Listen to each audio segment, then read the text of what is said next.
ছোট্ট খুপড়ির মতো দেখতে টিনের ঘর, ভ্যাবসা গরম, তা আবার একটি মাত্র জানালা, খোলা যায় না এমন অবস্থা। চৌকি পাতা তাতেও হয় না, তদুপরি নিচে মাদুরও বিছাতে হয়। সবচেয়ে করুণ দৃশ্য তা হলো ঘরটার মধ্যে বাস করে মোট 7 জন পুরুষ। তার মধ্যে 4 জন 30-এর কোঠায় আর 3 জন 24-এর ঊর্ধ্বে ওঠা বয়সের। সবাই তাগড়া যুবা পুরুষ। সে 3 জনের মধ্যেও একজন নীরব। নামের মতোই সে চুপচাপ শান্ত হয়ে থাকা শান্তিপ্রিয় মানুষ। লেখাপড়া তার বেশি একটা করা নেই, কাজও করে কোনো রকমের পান্তাভাত ধরনের। আজ এই তো কাল ওই, কাজের কোনো ঠিক নেই, অথচ ঢাকায় আসা মোটা অঙ্কের টাকার কাজের সন্ধানে। তার মতো অলসপ্রিয় হলে আর মাটির কাটার কাজও পাওয়া যাবে না। মাত্রই বসত ঠিকানায় ফিরল সে। হা, ছোট্ট খুপড়ি, যাকে বলে কিনা কবুতরের খোপ, মনের কোণ থেকে বলে উঠল। ঢাকার মতো রাজধানীতে টিকে থাকা বা পছন্দ মতো ঘর পাওয়া ভাগ্যের ব্যাপার স্যাপার ভেবে একটা দীর্ঘশ্বাস ছেড়ে ভেতরে ঢুকলো নীরব। ভেতরে গিয়ে সেই আগের দৃশ্য দেখতে পেল। বিছানায় 2 জন শুয়ে, নিচে মাদুরে শুয়ে 3 জন, আরেকজন আসেনি এখনো। সে গিয়ে ঘরের এক কোনায় থাকা আলনা থেকে তার রাখা লুঙ্গি আর সেন্টু গেঞ্জি নেওয়ার জন্য হাত বাড়ালো। লুঙ্গিটা ঠিকই পেল, কিন্তু তার গেঞ্জিটা পেল না। সেটা সে বুঝতে পেরে চিৎকার চেঁচামেচির ধার দিয়ে না গিয়ে চুপচাপ বাইরের গোসলখানায় ঢুকে পড়ল। গোসলখানা থেকে ফ্রেশ হয়ে ঘরে এসে দেখল রাত 12:30 বাজে। বাইরে থেকে খেয়ে এসেছে একটা কলা আর পাউরুটি। বেশ কিছুক্ষণ সময় নিয়ে স্থির হয়ে দাঁড়িয়ে রইল মেঝেতে। তার না, একে তো এত গরম ঘরে, আবার এক একজন গায়ের সাথে চেপে চেপে শুয়ে রয়েছে, তাতে গরমকে যেন আরও 14 ডিগ্রি বাড়ানো। উপরন্তু যে সিলিং ফ্যানটা আছে সেটার ঘটর ঘটর শব্দে মাথা ঠান্ডা তো হয়নি, না উল্টো উত্তাপ বেড়ে যায় মন মেজাজের। না, শেষ না পেরে বাইরে বের হয়ে এলো নীরব, আর দেখতে পেল বসতি স্থলের চিপা গলি দিয়ে কবির আসছে, যে কিনা তাদের সাথে একজন। কবির এগিয়ে এসে সামনে নীরবকে দেখতে পেল এবং জিজ্ঞেস করলো, কি ব্যাপার মহাশয়, এমন খালি গায়ে বডি দেখানো হচ্ছে যে? ফাইজলামি বন্ধ কর। তুই জানোস না খালি গায়ে কেন? রোজ রোজ আর এমন ভাল লাগে না, মন চাই অন্য কোনখানে যাইতে গা। দূর ঢাকা শহর।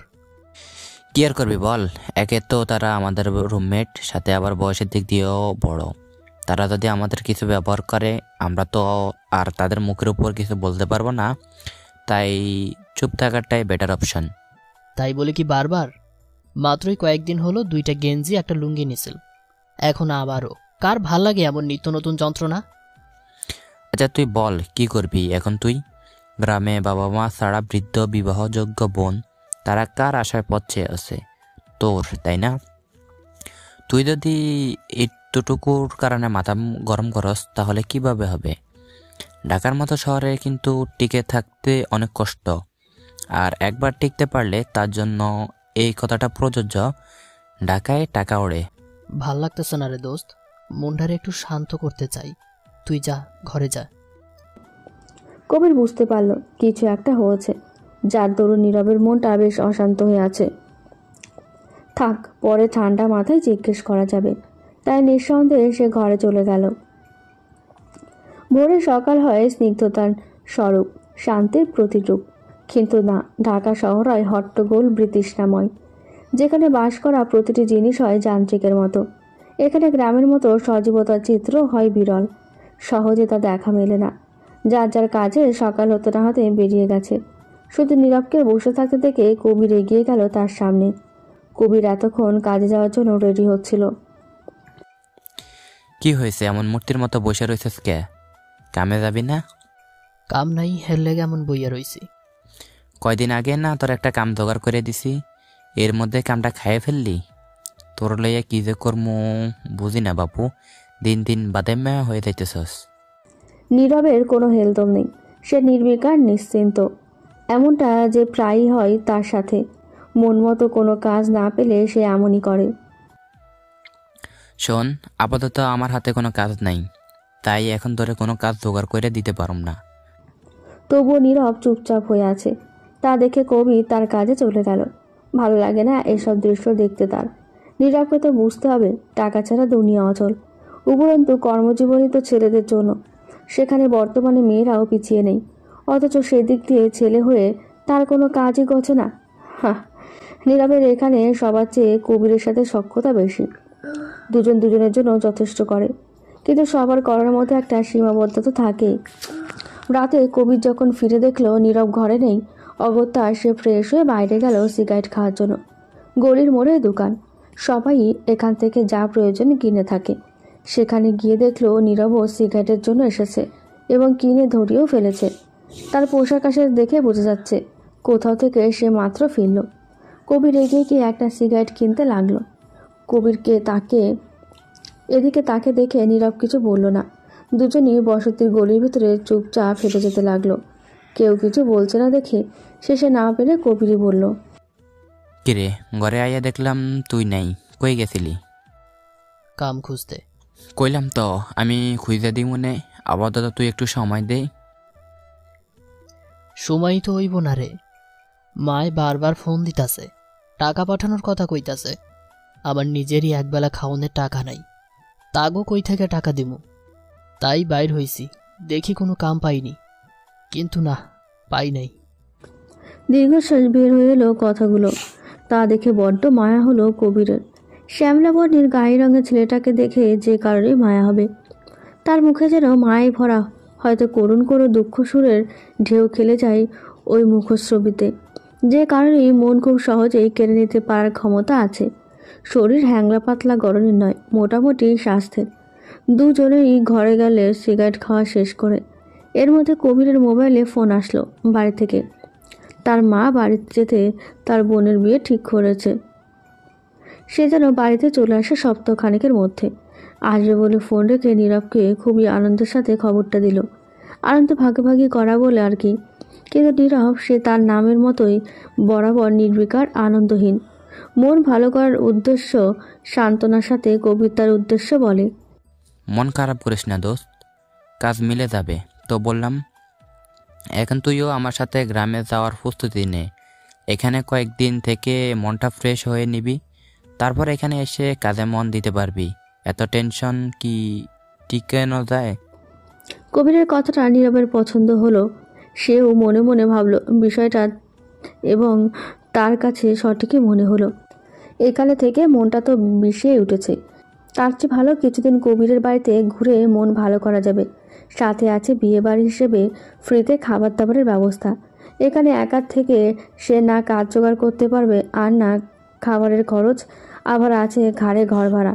অগত্যা সে রাজি হয়ে জানিয়ে দিল সে যাবে। কি নির্মল বাতাস, শুদ্ধতায় ভরা গ্রাম। বাতাসে যখন গায়ের শার্ট ভেদ করে চামড়ায় স্পর্শ করে, বলে বোঝানো দায় কেমন যে অনুভূতি হয়। ভালো লাগা যখন তীব্রতার সহিত হানা দেয়।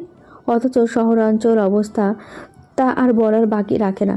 কত বছর হবে গ্রামে পদার্পণ হয় না কবিরের। গ্রামের নাম নিয়ামতপুর, নওগাঁ জেলা। কবির তাদের বাড়ির সামনে দাঁড়িয়ে। বাড়িটা বেশ পুরনো এবং টিন শেডের পাকা বাড়ি। ভেতরের রুম 3টে, বারান্দাওয়ালা বড় রুম খালি থাকে তার জন্য সবসময়। বাড়ির সম্মুখের বড়সড় উঠান, পাশেই একটা মোটা আম গাছ, যেখানে বসার ব্যবস্থাও আছে। বড় ভাই কবির আর ছোট 2 বোন। মেজ বোনেরই বিয়ের জন্য আসা। ভেতর থেকে কবিরের মা বেরিয়ে আসলেন ছেলের গড়া চেনা স্বরে। এসে সামনে নারীচেরা সন্তানকে অনেকক্ষণ জড়িয়ে ছেলের গায়ের গন্ধ নিলেন। মায়েরা এমনই হয়, ছেলেরা যেন মায়ের প্রাণ। হঠাৎ খেয়াল করলেন পাশে অচেনা আরেকটা ছেলেকে। শুধালেন মায়ের মায়াভরা ডাকেই, কে গো তুমি বাবা?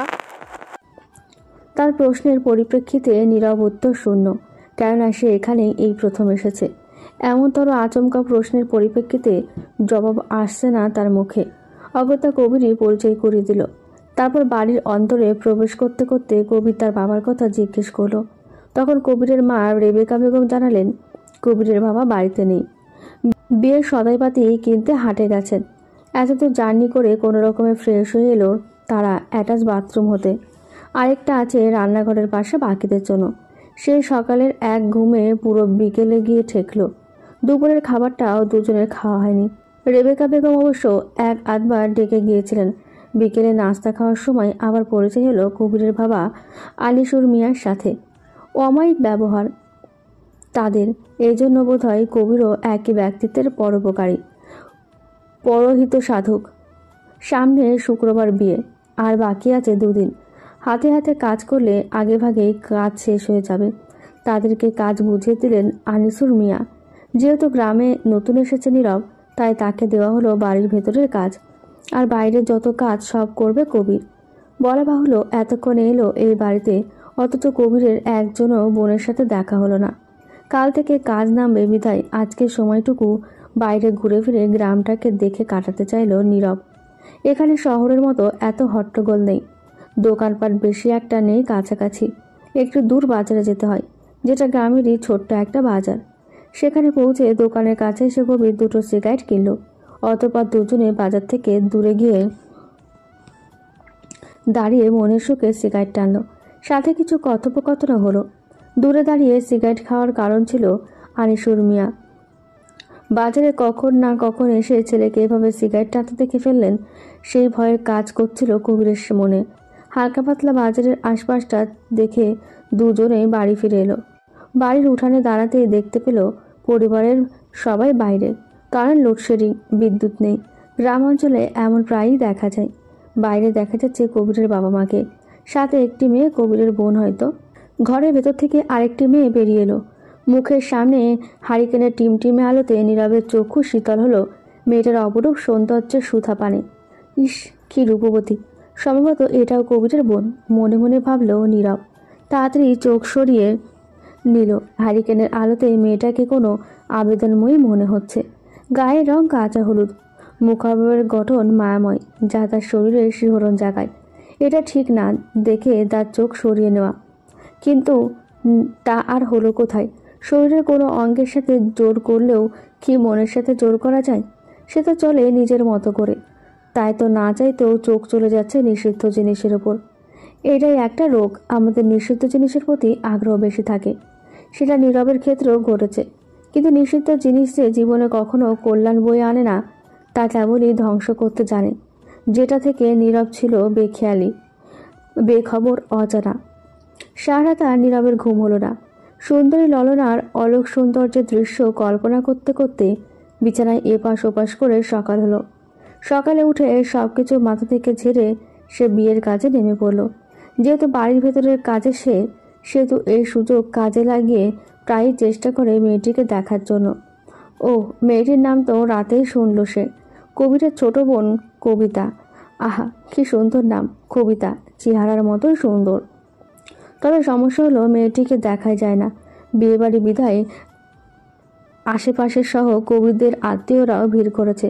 অবশ্য এখানে থাকছে না, এক গ্রামের বাড়ি তো, তাই এজন্যই কবিতাকে খুঁজে পাওয়া মুশকিল। সারাক্ষণ ছটফট করে মেয়েটা, ঘরে বাচ্চা পাটি নিয়ে চিল্লাফাল্লা করছে। নীরা বাইরে কাজ করছে বিধায় শুধু চেঁচামেচি শুনতে পাচ্ছে। দেখার আর সুযোগ হলো না। অগত্যা হতাশার নিঃশ্বাস ফেলে বাড়ির ডেকোরেশনের জিনিসপত্র উঠানে রাখলো।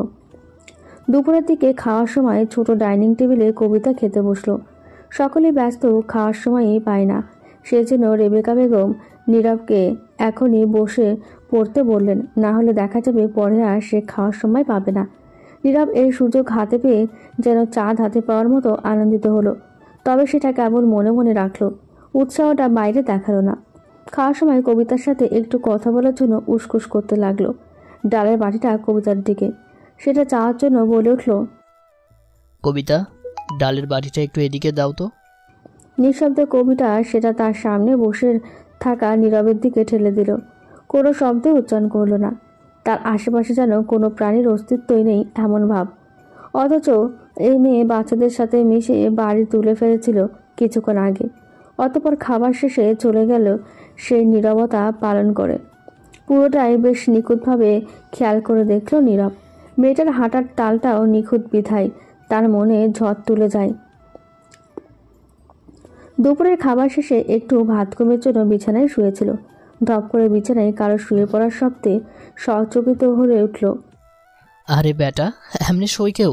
জানোস না দুর্বল হাটের মানুষ আমি। এটুকু বলে পরে আবার নিজে মনে স্বগোরক্তি করল। এই জন্যই তো তোর বোনের প্রেমে দুর্বল হাটটা আরো দুর্বল হয়ে পড়লো। তুই ঘুমাস কে? আর আমি এদিকে একলা কাম করে মরতেছি। কবিরের কষ্টে পড়া কথায় মজা করে তাচ্ছিল এসে নীরব বলল, বুঝো না, তোমার বিয়ার লাগিয়া এনার্জি বাঁচায় রাখতাছি। আমার বিয়া কই দেখলি মামা? কবিরের বিস্ময় মাখা কথা বাঁকা হাসি দিয়ে বলল, কেন মামা, কেমন আছেন বিয়ান সাহেব জিগাইবা না? তখন তো বিয়ান সাহেবরা বুক ব্যথার ডাক্তার বানাইব তোমারে। ইস, সত্যি তো। তবে বুক ব্যথার জ্বালায় আমরা ধর্ম আসা মাত্রই। কবিরও বাঁকা হাসি দিল নীরবের পানে।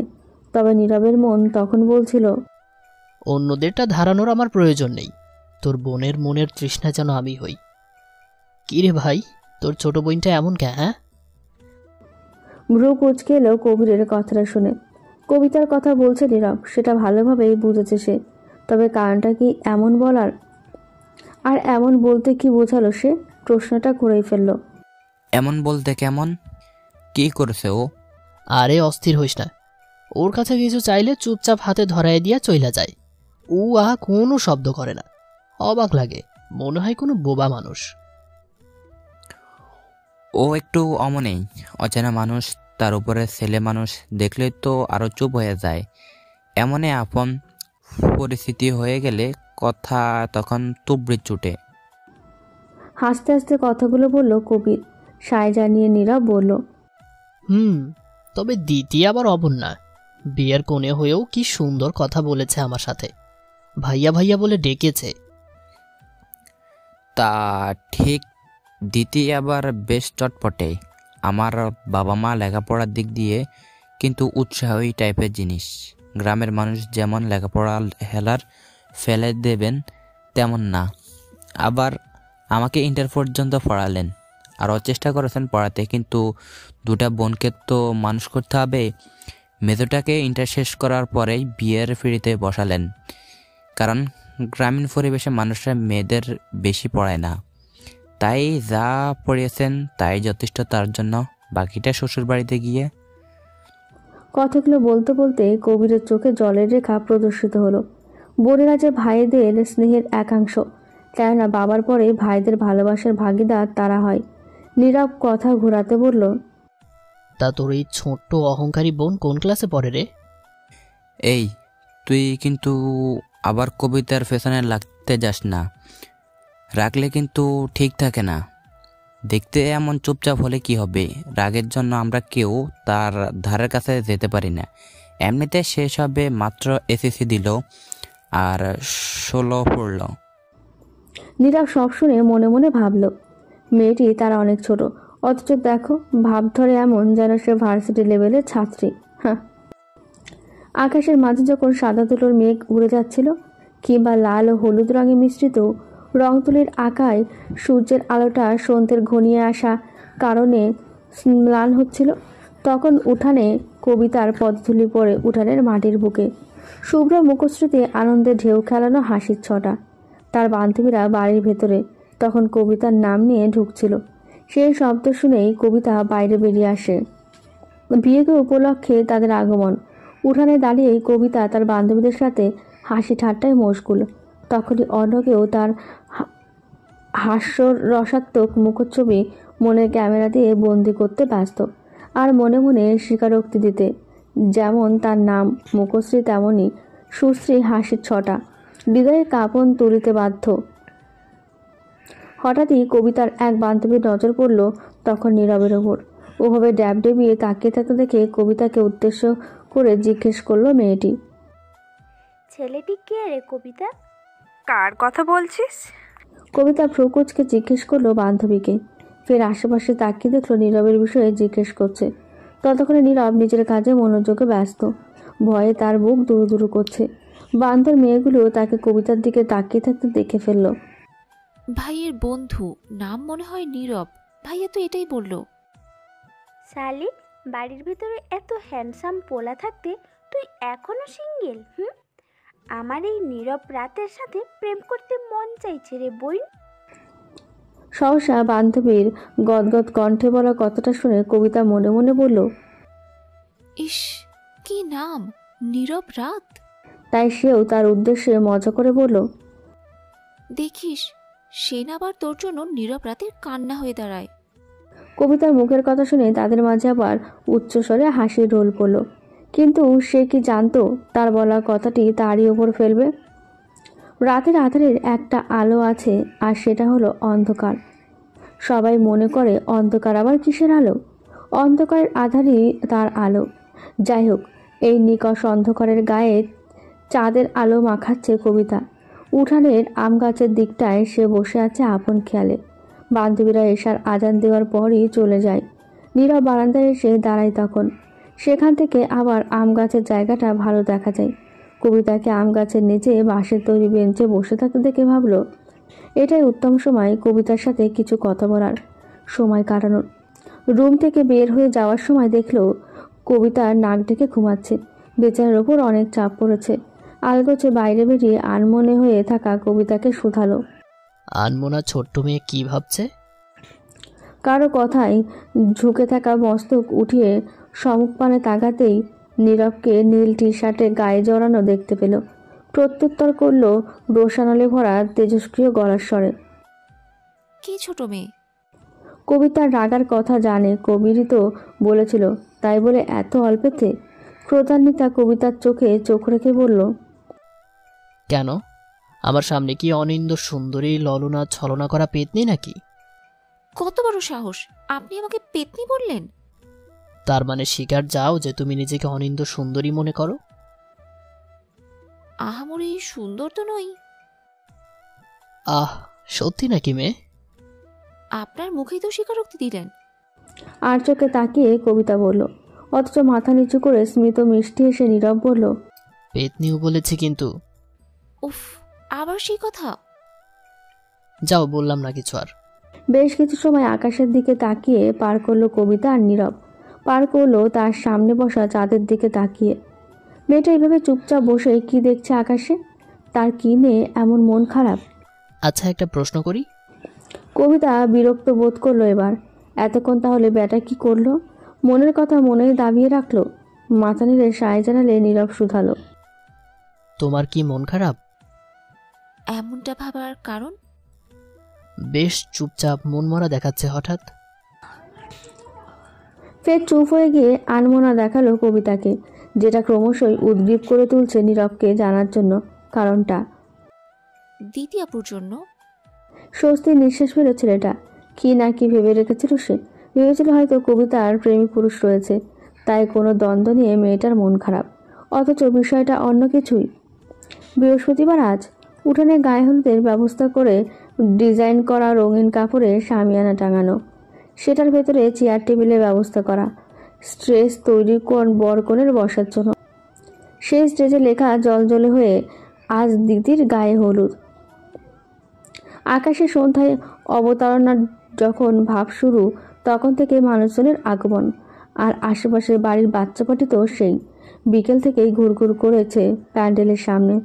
গ্রাম এলাকার হলুদ সন্ধ্যার সময়কালেই আরম্ভ হয়ে যায়। শহরের মতো না, সারা রাত গান বাজনা নাচ হৈহুল্লোড় চলতে থাকে। তবে এখানে নাচ গানের উৎসবমুখর পরিবেশ দেখা গেল। গায়ে হলুদের সাজে দিদিকে নিয়ে স্টেজে বসলো কবিতা।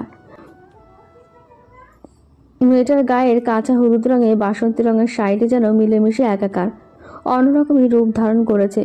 বিমুগ্ধ দৃষ্টি নিয়ে এক নাগারে তাকিয়ে থাকা নীরবের বেখেয়ালে হাতের ধরা গাঁদা ফুলের ডালাটা ফসকে পড়ে যেতে নিয়েছিল। তার কোনো হুঁশ নেই সেদিকে। আরে ভাই, দেখে কাজ কর না। কবিরের ধাক্কা ও কথাতে বেচারার হুঁশ এলো যেন তেন। তবে মন পড়ে রইল অপার্থিব সৌন্দর্যের অধিকার হরণকারিণীর মাঝে, যে হাসি ঠাট্টায় মশগুল, অবগতহীন কারো হৃদয়ের মর্মান্তিক কাতরানিতে। দিদিকে হলুদ ছোঁয়ানোর পাঠ চুকে গেলে বড়পক্ষ থেকে আগত হলুদ দিয়ে নাচের পালা চলছে স্টেজের খালি জায়গাতে। কবিতাকে ঝেঁকে ধরে রাজি করাতে মেতে উঠেছে বরপক্ষ থেকে হলুদ নিয়ে আগত কয়েকজন তরুণ তরুণী। কাজের মাঝেও নীরব চোরাচাহনিতে খেয়াল রাখছে হৃদয় হরণকারিণীর দিকে। মেয়েটাকে বারংবার সাধতে দেখে বিড়বিড়িয়ে বলে উঠল, কেন রে ভাই বোনরা, আমার ভালোবাসাকে নিয়ে তোদের ঝাপটাঝাপটি করতে হয়? উফ, অসহ্য, অসহনীয়। বাংলা গানে কবিতার নিত্যরত অবস্থার মাঝেই ফাজলামি করে অন্য হিন্দি আইটেম গান চালিয়ে দেয় বরপক্ষের এক ছেলে। শাড়ির আঁচল মুঠোয় পুরে খিচে নতমুখে দাঁড়িয়ে থেকে কবিতা। এমনতর আচরণের কারণ এখনও বোধগম্য হচ্ছে না। তার সাথে মজা করতেই পারে, তাই বলে এভাবে? অশ্রুকণা চোখের কোণ বেয়ে বেরিয়ে আসতে দিল না সে। দৌড়ে স্টেজ থেকে নেমে চলে গেল। বাংলা গানটা অতটা মন্দ ছিল না যতটা না হিন্দি আইটেম গানটা ছিল। কাজটা তার কাছে অপমানকর মনে হলো। অপমানে রুমে ঢুকে দৌড় দিয়ে ভেতরে রইল, আর বের হলো না। এমনিতে পরে কয়েকবার সকলে কথা বলার চেষ্টায় দুঃখিত জ্ঞাপন করতে দরজা টোকা দিয়েছিল, কিন্তু সে আর খোলেনি। কেন ডেকেছেন? প্রেম করতে। রাত করে প্রেম করার শখ জাগার কারণ? শখ তো অনেক আগেই জেগেছিল সখী, তুমিই তো রাজি হচ্ছ না। বাজে বকবেন না। ভালোবাসা তোমার কাছে বাজে বকা লাগছে? উপচে পড়া বিস্ময় ভঙ্গিতে বেচারার ভান করার রূপ 2 মিনিটও লাগলো না সম্মুখের মেয়েটার বুঝতে। নাটক কম করবেন। আপনাদের মতো ছেলেদের এইসব ছেলে মানুষই কেবল। সামনে রমণীর কাছে তার ভালোবাসা বলাকচিত আচরণ মনে হলো। ব্যথিত ও করুণ দৃষ্টি নিক্ষেপে সম্মুখের মেয়েটার কঠোর পাষণ্ড হৃদয় বোধহয় পরাস্ত হলো কিছুটা। নিভে যাওয়া গলায় বলল, পাগলামি করেন না, ফিরে যান। আমার আপনার মধ্যকার কিছু হওয়ার সম্ভব নয়, অসম্ভবনীয়তা। বিয়ের দিন শুক্রবার। কনের সাজে দিদিকে খুবই সুন্দর লাগছে দেখতে। যদিও পার্লারের সাজ নয়, বাড়িতে সাধারণ সাজে সে বধূ সেজেছে, তাতেই রূপবতী দেখতে। কিন্তু মেয়েটির মন খারাপ, কারণ একে তো আপনজনদের ছেড়ে যাবে, দ্বিতীয় কবিতা। মেয়েটা কাল রাতের ঘটনার পর থেকে মন মরা হয়ে আছে। অনুষ্ঠানে পরেছেও সাধারণ পোশাক। বরপক্ষের লোকেরা আসবে শুনে ঘরে খিল দিয়ে বসে আছে। মেয়েটা একটু বেশিই জেদি, একরোখা আত্মসম্মানবোধ। একে নিয়ে যে কী করবে? বিয়ে পড়ানো শেষে খাওয়ার সময় নীরব বেশ ব্যস্ত। সব কিছু তদারকিতে তারও কবিরের খাওয়ারও সময় হয়ে উঠল না। এর মাঝে নীরবের মন ম্লানতায় ছেয়ে আছে। এর কারণেও কবিতা মেয়েটা আজ দেখাই পেল না তার। সাধারণ একটা বিষয় নিয়ে মেয়েটা এত মন খারাপ করতে পারে, বিস্ময়কর ঠেকেছে নীরবের কাছে। তাদের যখন বিয়ে হবে তখন এত রাগ করে থাকলে হবে? আহা! বিয়ের কথা আসায় মনে পড়ে গেল গত রাতের স্বপ্নটা, যেখানে কবিতা তাকে ফিরিয়ে দিচ্ছিল। আদৌ সেটা সত্যি নাকি মিথ্যে হয়ে কবিতাকে সে নিজের করে পাবে? দিদির বিদায় পালা। কবিতাকে তো এবার বের হতেই হবে। এর মধ্যে কনের সাথে যাওয়ার জন্য বরপক্ষের বোন ও বন্ধুরা কয়েকবার কবিতার নাম নিয়েছিল, কিন্তু দিদির নিষেধাজ্ঞায় সেটা ভাটা পড়েছে। গতদিনের কাণ্ড মেয়েটা এখনও গোমরা মুখে হয়ে আছে। আবার এসব বলে খ্যাপানোর কোনো মানে হয় না। মেয়েটা তো মজা বোঝে না, উল্টো এসবকে অপমান হিসেবে ধরে নেয়। তার সাথে মজা করা সাজে না। তথাপি পরে দেখা গেল বোনের বিদায় মুহূর্তে কবিতা এসে দাঁড়িয়ে বোনকে ভালোবাসার বই প্রকাশের মাধ্যমে আলিঙ্গন করে কেঁদে উঠল। কেউ একজন তখন মজার ছলে বলল, বেয়ান সাহেব আপনিও চলেন, তারপর 2 বোন একসাথে থেকেন। সরে এলো কবিতা আলিঙ্গন মুক্ত করে কথাটা শুনে। এদিকে দিতি তার হাত ধরে কানে কানে কিছু একটা বলে গায়েতে উঠে বসল। চলে গেল মুহূর্তের মাঝে অন্য কারো ঘরের আলো জ্বালাতে। বারান্দা থেকে আজকে আবারও দেখা গেল কবিতাকে একই স্থানে বসে থাকতে। সময়টা দেখেনি, মোবাইলটা ঘরে বিধায়। আবার ঘরে গিয়ে মোবাইল হাতে নিয়ে সময়টা দেখে নিল। রাত 12টার ওপরে। সকলেই ঘুমে বিভোর, হবেই বা না কেন, যা ধকল গেল না। আস্তে করে ঘর ছেড়ে বেরিয়ে এলো। নিস্তুপে মেয়েটার পাশে গিয়ে দাঁড়ালো। কোনো বাক্য ব্যয় করলো না কেউই, কিন্তু দুজনেই বুঝলো, জানলো একে অপরের নিঃশ্বাসের শব্দের মাধ্যমে। ঘুমান নিচে। নিঃসংকোচভাবে কবিতাকে শুধাতে দেখে ভারী অবাক হলো বেচারা নীরব।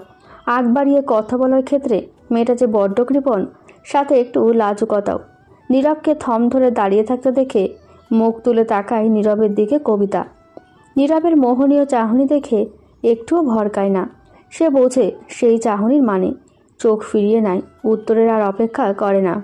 তুমি কেন ঘুমাওনি?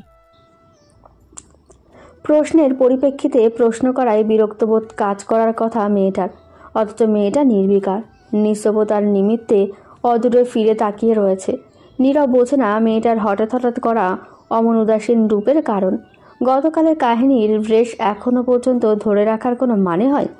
বিরক্তিতে মুখ তেতো হয়ে আসে নীরবের। আলগোছে কবিতার পাশে বসে। সাথের মেয়েটা বুঝে ফিরেও তাকায় না। নীরব নিঃশব্দে বলে ওঠে, বয়সই বা কত তোমার? ছোট্ট একটা বিষয় মাথায় গেঁথে রাখতে নেই। অমন মজা বিয়েতে হরহামেশাই হয়ে থাকে। মুড ঠিক করো। বোঝানোর উদ্দেশ্যে মেয়েটাকে তো বলল, তবে কথাগুলো সে আদৌ তার কথাগুলোকে বুঝবে তো, মান্য করবে? কে জানে। মেয়েটার এভাবে বিষণ্ণ মুখ হয়ে থাকাটা শেলের মতো বিঁধে তার বুকে। দীর্ঘশ্বাস বেরিয়ে এলো বুক চিরে। কবিতাকে সে কখনো বলতে পারবে বুকের মধ্যে গোপন করা ভালোবাসার কথা? ভারী হওয়া পরিবেশটাকে সহজ করার জন্য নীরব ফের বলে উঠল, আচ্ছা শোনো, তোমাদের গ্রামটা ঘুরিয়ে দেখালে না যে? কথাটাই কাজ হলো। মেয়েটা ভ্রুকুচকে পাশ ফিরল, তাকালো। নীরব ভয় পাওয়ার ভঙ্গি করে বলল, এইভাবে তাকিও না ললনা, ভয় তো পাবোই না, উল্টো প্রেমে পড়ে যাওয়ার ভয় করবে তুমি। বলেই 32 পাটির দাঁত বের করে হাসল। ছেলেটার জন্য শান্তিমতো একা বসে থাকাও দায়ী। তিরিক্ষি মেজাজে বসা থেকে উঠে দাঁড়িয়ে হাঁটা ধরল কবিতা। একটুখানি এগিয়ে পেছনে না তাকিয়ে শুধু বলল, ভোরে তৈরি থেকেন।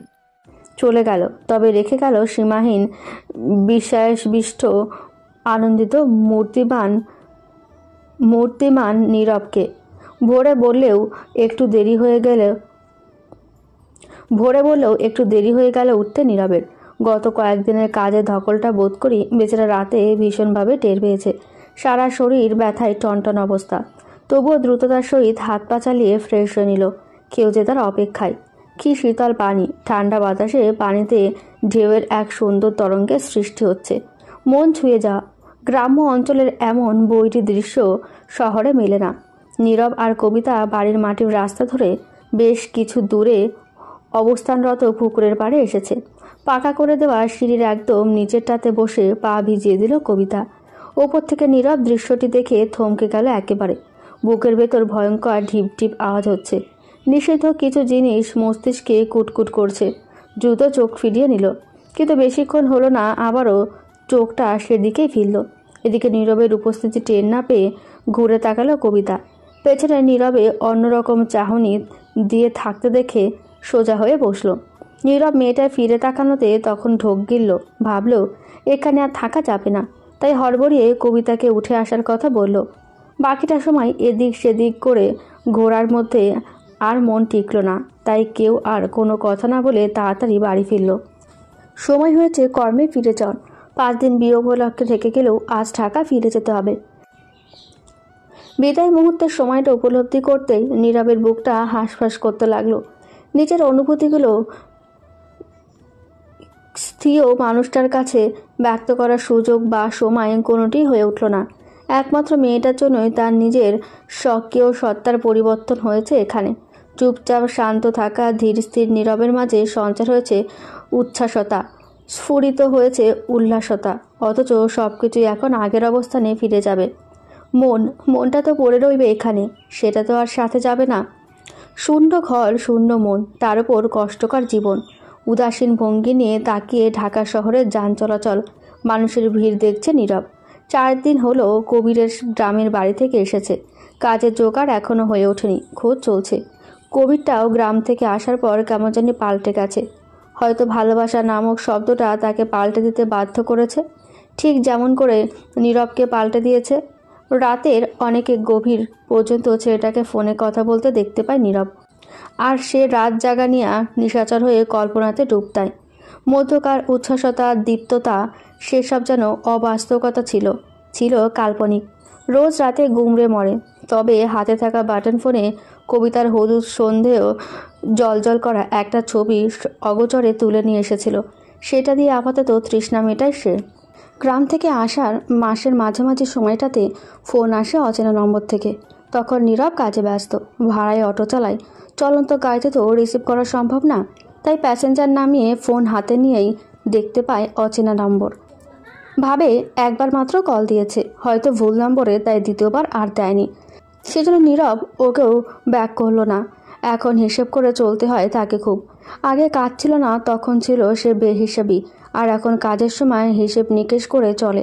পুরো দস্তুর মিতব্যয়ী বনে গেছে। তবে মাঝে মাঝে মনের খোরাক মেটানোর তাগিদে কাঁটা দিয়ে কাঁটা তোলে। জ্বলন্ত হৃদয়কে আরও জ্বালাতে সিগারেটের ছাই ওড়ায়। আগের বসতিতেই ফিরল রাত 10টায়। হোটেলে খাওয়া দাওয়া করেই আসে প্রতিদিন। এই দিকটাতে অবশ্য খরচা করতে হয়, না হলে অসুস্থতায় পড়লে আবার এগুলো তার ওগুলো যাবে। তথাপি বলা বাহুল্য যে তার এই মিতব্যয়িতার পেছনের কারণ ছোট বোনের বিয়ে। মেয়েটাকে বিয়ে দিয়ে পার করার যে গুরু দায়িত্ব তার কাঁধে। বোনের বিয়ে নিয়ে স্বপ্ন আঁকাচ্ছে অল্প স্বল্প, মায়ের জন্য মন কাঁদে তার। একটু চোখের দেখার আশায় আরও ভালোভাবে কাজ করার চেষ্টায় রত হয় ছেলেটা, কিন্তু তখনও সে বেখবর। অজানা কিছু ক্ষেত্রে ভালোটা নিয়তির ওপরও বরাদ্দ থাকে। রাত 12টা 10 মিনিটের কাটায় আবারও ফোন কল আসে। বালিশের নিচে থাকায় ভো ভো শব্দ তোলে।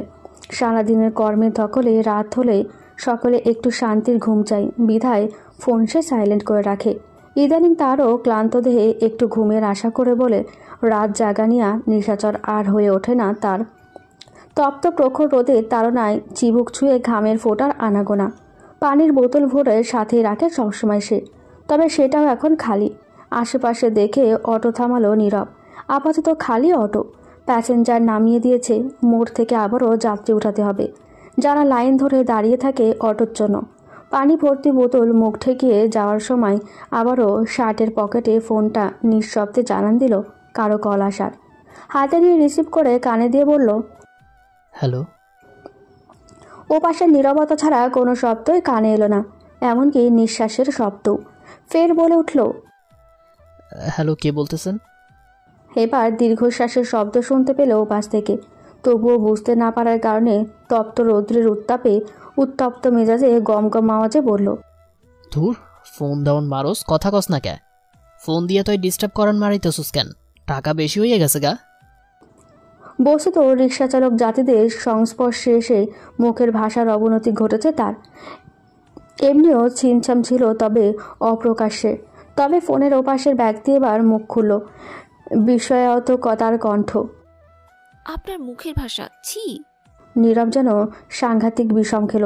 ফোনের ওপাশে থাকা ব্যক্তির কিন্নর কণ্ঠ চিনতে অসুবিধা হলো না। কবিতা। বেশ কিছুক্ষণ কোনো শব্দ এলো না ফোনের ওপাশ থেকে। অবাকতা কাটালে নীরব কান থেকে ফোন নামিয়ে একবার দেখে নিল, লাইন তো এখনও আছে। কথা বলছে না কেন তাহলে? কবিতায় তো ছিল, কণ্ঠ তার অতি চেনা। মেয়েটা চুপটি এসে থেকে গেল কেন? কবিতা? কবিতা না তুমি? কথা বলছো না কেন? এই একটু স্বীকারোক্তি নীরবের মন প্রাণ জুড়িয়ে দিল। কানে কেবল মেয়েটার মধুর কণ্ঠে বলা স্বর গুঞ্জন করছিল। আশেপাশে জাগতিক অস্তিত্ব ছিল না, কেবল ছিল সে এবং তার ভালোবাসার মানুষটার সুকণ্ঠ। মৃত্যুর আগে নাকি সৃষ্টিকর্তা মানুষের অনেক আকাঙ্ক্ষিত ইচ্ছা পূরণ করেন। নীরবের কাছে ব্যাপারটা তেমনই মনে হচ্ছে। এই যে সে দিন রাত এক করে যাকে মনে প্রাণে প্রার্থনায় চেয়েছিল, আজ তার দেখা না পেলেও কথা বলার সুযোগ হলো। সেইটাই বা কম কিসে? তবে এত কিছু ছাপিয়ে একটা বিষয় কুটকুট করছিল মাথায়।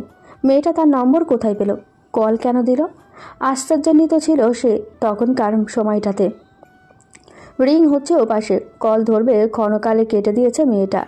হয়তো কেউ সামনে পড়ে গেছে, কিংবা কাজে ব্যস্ত ভেবে নীরব আর কল দিল না। যখন কবিতা ফোন দেবে তখন না হয় কেটে সে আবার কল করবে। সময়টা দেখে নিল 10:25। এমন সময় কবির এসে হাজির হলো তার সামনে। কাজ থেকে ফিরেছে, ঘেমে এনে একাকার, তবে মুখে চমৎকার হাসি। হাসবেই বা না কেন? গার্মেন্টস ফ্যাক্টরিতে কাজ করে মালিককে হাত করে নিয়েছে, বলা যায় ডান হাত। প্রমোশন পেয়ে টাকা পয়সার বিষয়টাও দেখছে ম্যানেজার হয়ে। কপাল বড়। আর তার কি খবর রে? এই তো চলতেছে। তোর তো পাওয়াই যায় না, কোথাও হয় না। নীরব শুধু হাসলো কবিরের এই কথায়, তবে মনের ভেতর স্বগক্তি করল। আমাকে পাওয়া যায় না? হ্যাঁ, নিজেরই সময় হয় না? সামাজিক স্তর পরিবর্তন হয়েছে কিনা? এমন সময় কবিরের ফোন আসায় একটু সাইডে গিয়ে কথা সেরে ফিরে এলো। নীরব তখন সিগারেট খাওয়ায় ব্যস্ত। বুঝলি দোস্ত, এত চাপাচাপির মধ্যে থাকা যায় না। আবার তো ফ্যাক্টরি থেকে দূরে হয়ে যায়। ভাবতেছি কাছাকাছি কোথাও রুম নিমো। তয় আবার সমস্যা, একা ব্যাচেলার দেখে কি কেউ দিবে না? কবিরের বক্তব্য শুনেও চুপটি সেধে রইল নীরব। তার ভাবনার কিংবা সমস্যার সলা পরামর্শ করার জন্য কথাগুলো বলা হয়নি নীরবকে। প্রশ্ন ছিল না, ছিল কেবল কথার কথা। বলাই হয় না যেমন ঠিক তেমনই, একই ছাদের নিচে একই রুমে থাকাই বলা আর কি। উপরন্তু এখানে যে কবির থাকবে না সেটার একটু আগাম বাতাস দিয়ে গেল তাকে। জানতে চাই। নীরব তার কণ্ঠস্বর পারলে নীরবতায় ছেয়ে দেয়, তবুও টু শব্দটিও যেন কারো কর্ণধারে না পৌঁছতে দেয়। আলগোছে রুম ছেড়ে সে এখন টিপাগুড়ির স্যাঁতসেঁতে পথ মারিয়ে রোডে উঠেছে। একটা প্রাণীও নেই, তবে বড় রাস্তায় ট্র্যাক যাওয়ার টুকটাক শব্দ শুনতে পাচ্ছে সে। সময়টা ভোরের স্বপ্ন দেখার সুবর্ণ সময়, 3:45। কিন্তু তার স্বপ্ন তো ধরাছোঁয়ার বাইরে। তথাপি একটা স্বপ্ন পূরণ হওয়ার পথে, যদিও সে জানে বড্ড কঠিন সেই কাঙ্ক্ষিত পথের গন্তব্য, তবুও চাই তা হাসিল করতে। ফোনের ওপাশের ব্যক্তির কাছ থেকে আজও জানা হলো না ভেবে ফোন কাটতে নিল। এমন সময় ব্যক্তি বলে উঠল, আপনি জানেন না? না, অভিমানী তার গলার স্বর, উড়ন্ত শুকনো পাতার মরমরে প্রাণবস্ততার মিশ্রণে যেন এক মুঠো দমকা হাওয়ার ফিসফিসিয়ে বলে গেল কথাটা কানে কানে। মন সেটা ধরে রাখলো নির্ভীতে যতনে। জানে নীরব, কিন্তু শিকারিত্ব ছাড়া এগোবে না সে। মেয়েটার মুখ থেকে শুনতে চায়, তাই বলল, আমি কি জানবো? জানার কথা ছিল নাকি? আহা, পরাস্ত হলো কিশোরী কন্যে হাঁসফাঁস গলায় বলল, মজা করবেন না কিন্তু, বলে দিলাম। অধিকার বোধ শাসনের ভঙ্গি নীরবকে আরও একবার ঘায়েল হতে বাধ্য হলো। হাসলো খানিক সে, তবে ফোনের আড়ালে দেখতে পেল না কবিতা। ভালোবাসার কথা মুখে জানান দিতে বেজায় নারাজ মেয়েটা, বোঝে তা নীরব, তবুও চায় মুখে বলুক, যেন অনাকাঙ্ক্ষিত ভবিষ্যতের কথা মাথায় রেখে তার সাথে সম্পর্কে জড়ায় কবিতা। তাই নীরব এবার ভাব গম্ভীরতায় ঢেকে বলে উঠল, আমি অতি সাধারণ একজন। পিতৃ পরিচয় দেওয়ার মতো আহামরি কিছু নেই। মা বোনের দায়িত্ব ঘাড়ে, বুঝেছ নিশ্চয়। চেয়েও বড় কিছু জিনিস আছে একটা সম্পর্কের মাঝে, তা হচ্ছে দায়িত্ব, বিশ্বাস, পরিণতির কথাও মাথায় রাখতে হবে। বেশ কয়েকদিন আননোন নম্বর থেকে যে কলগুলো এসেছিল সেটা কবিতার। তারপর থেকে আস্তে ধীরে মেয়েটার সাথে কথা বলে সহজ হয়ে নেয়। নম্বর কোথায় পেল জিজ্ঞেস করে অস্বস্তিতে ফেলায়নি, তবে সহজে আসার পর একবার জিজ্ঞেস করেছিল আচমকায়। তখন ধরাশায়ী হয়ে বলে ফেলে যে সে নীরব গ্রামে থাকাকালীন সময়ে নম্বর টুকে নিয়েছিল দিদির ব্যবহৃত রেখে যাওয়া ফোনে, তবে বলেনি কল দেওয়ার কারণ। কিন্তু নীরব নিজের অনুভূতি দিয়ে বুঝতে পেরেছিল না বলা কথাগুলো। সময় গড়াই কেউই কাউকে বলেনি এখনো। শ্রবণেন্দ্রিয় দ্বারা সূক্ষ্মানুভূতিতে কথাগুলো পৌঁছালো। সে বুঝতে পারল নীরব তাকে কি বোঝাতে চাইছে, ভালোবাসার প্রকাশের ভালোবাসার কথা। তবুও তাদের কথার মাঝে ভালোবাসা গোপন থাকে, অভিভূত করে একে অপরকে সেই গোপনকৃত অনুভূতি। এরই মাঝে কবির আর নীরবদের সাথে থাকে না ফ্ল্যাটে উঠেছে, তবে এতটুকু শুনেছে যে কবিরের জন্য মেয়ে দেখা হচ্ছে, সেজন্যই এই স্থান পরিবেশ বদল। এত ঘনিষ্ঠ বন্ধুত্ব সময়ের পরিক্রমায় বদলে যায়। ইন্টারের ফাইনাল পরীক্ষা মাসের 3 বাকি মাসের 3 বাকি কবিতার। ঘেমে নিয়ে কলেজ থেকে ফিরল মেয়েটা। এমনই সময় দরজা থেকেই তার মা টেনে নিয়ে যায় ঘরে। কবিতার তখন কলিজা কেঁপে ওঠে। কোনোভাবে কি জেনে গেল নাকি নীরবের কথা? রুমে এসে তার মা হাতে শাড়ি নিয়ে জলদি ফ্রেশ হয়ে পড়তে বলে চলে যায়। দেখে স্বস্তির নিঃশ্বাস ফেলে কবিতা, তবে পরক্ষণেই বিষয়টা বোধগম্য হয়। তখন সে মাথায় হাত দিয়ে বিছানায় বসে পড়ে। এক ভয় না কাটতেই আরেক ভয় জেগে ধরে। নীরবকে ফোন দিতে হবে ভাবনাটা আসতেই রুমের দরজা আটকে দিয়ে কল লাগাই। রিং হয়ে কেটে যায়। এমন করে 20 বার দেওয়া হয়ে গেল। সহ্যের সীমানায় পৌঁছে মন চাইল ফোন আছাড় মারতে। অসময়ে ফোন রিসিভ করলো না, অথচ আগে একবার কল দিলেই উল্টো কল কেটে ফিরতি কল দিত ছেলেটা। দরজা টোকা দিচ্ছে কেউ, এখন আর কথা বলার সময় বা সুযোগ কোনোটাই নেই। নিরাশাজনক দীর্ঘশ্বাস ছেড়ে দরজা খুলে দিল। তমা দাঁড়িয়ে কবিরের বউ। কবির ঢাকা থেকে এসে বিয়ে করে রেখে গেছে, মাঝে মাঝে আসে। মেয়েটা 2.5 মাসের অন্তঃসত্ত্বা, গোলগাল চেহারা, শ্যামলা রঙের। এসএসসি দিল গেল বছর। এখনো তৈরি হওনি? ক্লান্ত লাগছিল। আচ্ছা, তুমি ফ্রেশ হয়ে এসো, আমি রেডি করে দিচ্ছি। বলে মিষ্টি এসে চলে গেল তমা। অসহায়ত্বে ঘেরা কবিতা দরজা ধরে দাঁড়িয়ে রইল। আরে কান্না করছো কেন, বলবা তো? নীরব আকুলতার সহিত শুধালো, অথচ মেয়েটা নির্বিকার চিত্তে কান্নার বহর তুলে রয়েছে। কারণটা না বললে জানবে কিভাবে? আরে আমি ফোন ধরতে পারিনি কারণ গ্রামে গিয়েছিলাম। জানোই তো আমার ছোট্ট বোনটার বাচ্চা হয়েছে, আমি মামা হয়েছি, অথচ 1 সপ্তাহ হয়ে গেল দেখতে যেতে পারিনি, হাত ফাঁকা ছিল। কিছু কেনাকাটা করে গতকাল রাতেই রওনা দিয়েছিলাম, তোমাকে বলার সুযোগ পাইনি, অনেক রাত হয়ে গিয়েছিল। কান্না থেমে গেলেও ফুপানো রয়ে গেছে হৃদয়ে, শেলের মতো বেঁধে মেয়েটার কান্না সুর। দম ফেলানো শ্বাস ছেড়ে আবারও শুধালো নীরব। কি হলো, কথা বলবে না? আচ্ছা বাবা, সরি। তাও আমার বিয়ে ঠিক হয়ে গেছে। ভুল সময় ভুল কথা বা মজার ছল কিংবা ভ্রম স্বপ্ন মনে হলো। উত্তপ্তকর দাবদাহে নিঃশ্বাস ঠেকছে সব কিছু। চারপাশের যানবাহন চলাচলের শব্দ বদলে কেমন টুন শব্দ কানে তালা লাগিয়ে দিচ্ছে। নিঃশ্বাস নিতে কষ্ট হচ্ছে। মিথ্যা বলছে, হ্যাঁ মিথ্যা বলছে, কিন্তু মেয়েটার কান্না তো মিথ্যা না। তাহলে সত্যি? বয়ে চলা সময়, জীবন বড়ই ছন্দময়। আকাঙ্ক্ষিত বস্তু ধরতে চায়, গতিপথ আধারে ডুবায়। পালিয়ে বিয়ে অহরহ ঘটনা, তেমনই এক কাণ্ড সচরাচর ঘটল কবিরদের বাড়িতে। তবে গ্রামাঞ্চলে এমন ঘটনাকে নিছক ছোট চোখে না, রসিয়ে কষিয়ে বড় চোখেই দেখা হয়। সমালোচনা করা যেখানে মুখ্য হয়ে দাঁড়ায়। কবিতা বাড়ি ছেড়ে পালিয়েছে, বিয়ের বাকি 5 দিন। কবির সেটা শুনে দ্রুত টিকিট কেটে বাড়ির পথে রওনা দিয়েছে। বাড়ির অবস্থা শোচনীয়। অবশ্য এই শোচনীয় অবস্থা বেশিরভাগ গ্রামবাসীরা করে রেখেছে, যেন কোনো মরা বাড়ি। এত মানুষের ঢল। আনিসুর মিয়ার মাথায় পানি ঢালছে তমা। রেবেকা শুয়ে আছে বিছানায় মরার মতো পড়ে। বোধশক্তি কাজ করছে না তার। মেয়েটা কি করলো? সময়ের পরিক্রমা শেষে নিভে আসে দ্বীপ, অর্থাৎ সুখের দিন শেষে দুঃখের হাওয়া লাগা শুরু হয়। ভালোবেসে বেলা শেষে যার হাত ধরে আপন নির ছেড়ে অচেনা শহরে পাড়ি দেয়, একটু ভরসার আশ্রয়স্থল যদি তখন মিথ্যে হয়, স্রেফ নির্বাক নিথর চাহনি মেলে সেথায়। যেদিন অন্ধকারে হারিকেন নিয়ে উঠানে পা রেখে দেখেছিল অচেনা যুবা পুরুষের নির্বিশেষে ভালো লাগার চাহনিতে, কবিতা সেদিন ঘায়েল হয়েছিল। এমন না যে স্কুলে কারো পছন্দের মানুষ হয়ে ওঠেনি সে, তবে সেই আগায়নি। কিন্তু সেদিনকার নীরবের দৃষ্টিতে কিছু একটা ছিল যা তাকে লজ্জাবরণে ঢেকে দিয়েছিল। সেই থেকে নীরবের প্রতি ভালো লাগার শুরু। স্বল্প সময়ের ও অপরিণত ভালোবাসা ধরা দেয় ফোনে কথা বলতে বলতে। দুজন দুজনকে কাছে পাওয়ার আকুলতার মাঝে বাধা আসায় অনিশ্চয়তার পথে পা বাড়ানোর সিদ্ধান্ত নিতে হয় কবিতার। কিন্তু সেটা কি আদৌ সঠিক ছিল? পালিয়ে আসার পরিকল্পনা আগে থেকেই করা ছিল, কিন্তু কবিতা জানতো না সে কোথায় উঠছে। তবে এতটুকুই জানতো যে কবিরের সাথে এক ফ্ল্যাটে থাকে নীরব। কবিরের বিয়ের সময় নীরব না আসাতে বেজায় রেখেছিল সে। পরে নীরব বুঝিয়ে বলেছিল দুজন তখন একসাথে দেখা হলে পরিবারের চোখে পড়তে পারে, সমস্যা বাড়বে। তখন তারা যদি একটুও তাদের সম্পর্কের বিষয়ে আঁচ করতে পারে, সেজন্য সে বিয়েতে আসেনি।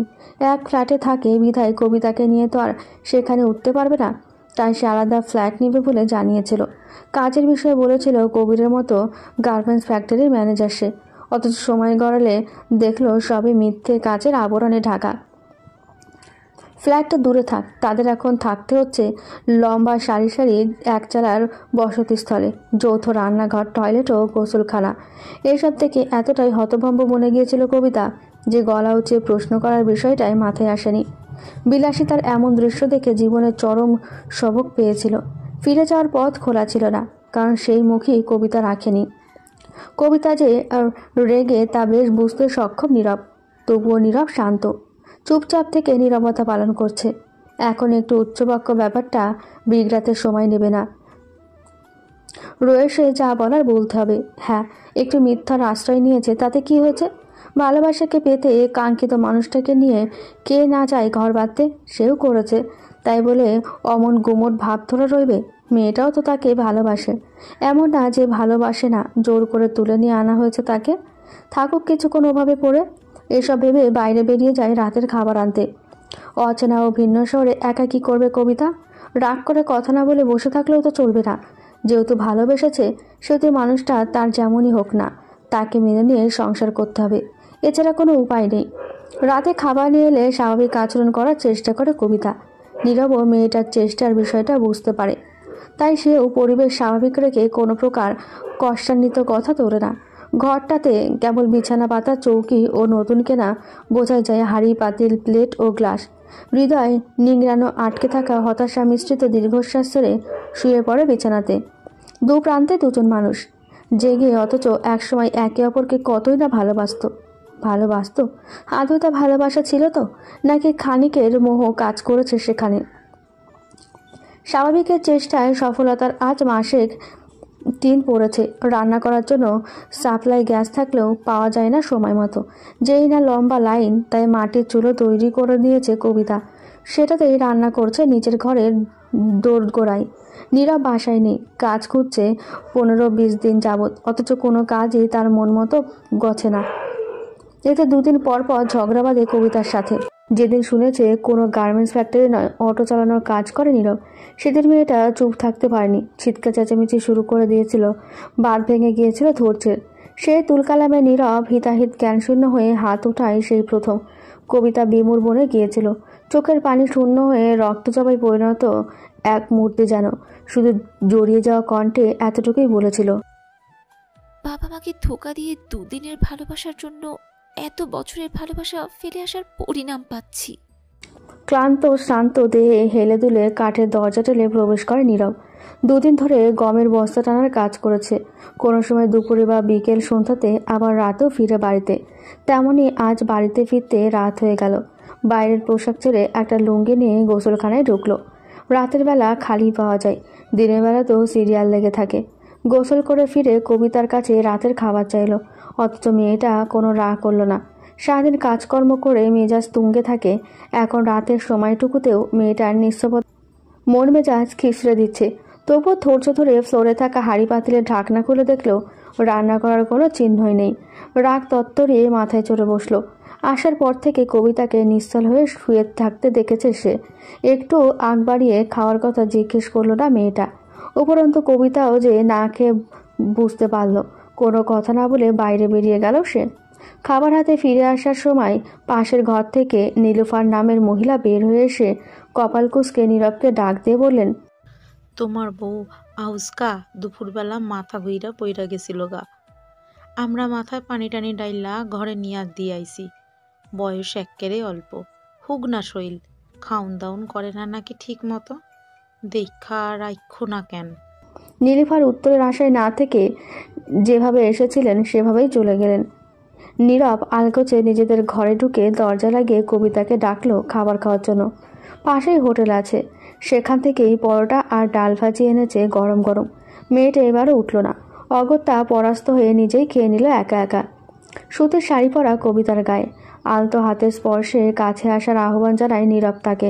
কিছুটা রাগ ভাঙানো, কিছুটা নিজের দৈহিক চাহিদার কারণে কাছে যাওয়া। অথচ বুঝল না মেয়েটার মনের অভিপ্রায় কী। অসুস্থতারও বাধা মানল না, ভালো মন্দ জিজ্ঞেস করার প্রয়োজনীয়তাও মনে করল না। কবিতা দীর্ঘশ্বাস লুকিয়ে সায় দেওয়া ছাড়া কিছুই করার খুঁজে পেল না।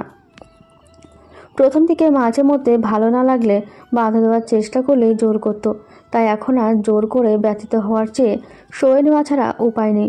তবুও এখন ব্যথাহত হয় মনের ব্যথায় বা কম কিসে। রোজা না হলেও রোজার মতো না খেয়ে দিন কাটছে কবিতা। সে আগের মতো সৌন্দর্য এখন আর নেই। শুকিয়ে কাঠ হওয়া শরীরে হাড় গোনা যায় যেন অনায়াসে।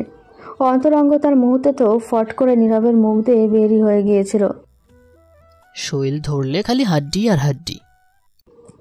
কবিতা তখন কেমন অনুভব হয়েছিল তা আর বলার অপেক্ষা রাখে না। বহু কষ্টে কোনো রকমের সংসারে সে টিকে আছে, বলা যায় নিহাতি ঠেকায় পড়ে। যাওয়ার যে কোনো জায়গা নেই, তাই বলে সবসময় ধৈর্যের বাঁধ ধরে রাখা কঠিন। তা আবার এমনতর মুহূর্তে এই কথা। কবিতার রাগ সর্বকালেই বেশি ছিল, অথচ এই রাগী মেয়েটা কি না এমন পুরুষের সংসার করছে এখনও বিস্ময়ের ব্যাপার। সেই কিনা তাকে এসব বলে অপমানিত করছে, এখন না প্রতিনিয়তই তো করে। আর এই শরীর হাড্ডি হাড্ডি করার কারণও তো সেই বাপের বাড়ি থেকে শরীরে মাংসল ছিল, আর সংসারে না এসে খেটে খেটে না খেয়ে এমন হাড্ডিসার হয়েছে। দোষ কেন তবে তাকে দেওয়া হচ্ছে? রাগে হিতাহিত জ্ঞানশূন্য হয়ে নীরবের গালে সপাটে চড় দিয়ে বসলো। এমন মুহূর্তে যেমন কবিতা কথাটা শুনে মুড় বনে গিয়েছিল, তেমনই নীরবকেও থাপ্পড়টা স্তব্ধ বানিয়ে দিল। রাতের খাবার নিয়ে করা রাগ তো মাথায় ছিলই, এখনের রাগ সেটা মনে করিয়ে দিল যেন। আগে পিছে না ভেবে এলোপাথারি মারা শুরু করে দিল মেয়েটাকে শোয়া অবস্থায়।